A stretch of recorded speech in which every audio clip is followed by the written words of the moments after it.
What's the most elaborate story you made up to avoid getting in trouble that just made things worse? I thought I was brilliant when I made up an excuse for crashing my dad's car. It was summer before senior year, and I'd finally gotten permission to borrow dad's car for a date.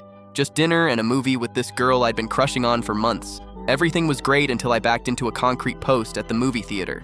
The scrape was noticeable. My heart sank as I stared at the damage, knowing dad was going to kill me. That's when panic made me stupid. Instead of just admitting what happened, I decided to create a story that would make my dad feel sorry for me instead of angry. I drove to a different parking lot and called him, my voice shaking with fake trauma. "Dad, someone hit your car," I said. I was inside the restaurant getting takeout, and when I came out, there was this huge scrape down the side. They just drove off. Dad immediately went into protective mode. "Are you okay? Did anyone see what happened?" I kept building the lie. "This lady saw a red truck back into it, but it happened so fast she couldn't get the license plate." "I'm so sorry, Dad." Dad rushed over, and when he saw the damage, he was more concerned about me than the car. "These things happen," he said. But then he wanted to file a police report. I panicked. The lady who saw it had to leave. "Maybe we shouldn't bother the police with something so small," Dad insisted. "Hit and run is a crime. We need to report this." At the police station, I gave a detailed statement about the fake red truck and mysterious witness. The officer asked specific questions about the time, location, and what I was doing. I kept adding details, but each lie made everything more complicated. Then the officer said they'd check the restaurant's security cameras. My stomach dropped. "The cameras probably don't reach that far," I said quickly. "We'll see," he replied. I couldn't sleep. The lie was out of control. The next day, the officer called my dad.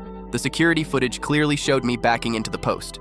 No red truck, no witness. Just me, hitting concrete and sitting in the car for 10 minutes. When Dad got off the phone, his face was disappointed and confused. "Want to explain why the police just told me you filed a false report?" I tried to backtrack, but there was video evidence. The whole story collapsed in 30 seconds. The consequences were brutal. I was grounded for the rest of the summer, had to pay for the car repairs and the fine for filing a false police report. "If you'd just told me the truth," Dad said, "we would have fixed the car and moved on. Instead, you lied to the police and made me look like an idiot." The worst part was losing his trust. "I thought someone had really hurt you," he said. "I was worried about your safety, and you were just covering up a parking mistake." I worked extra shifts all summer to pay for everything.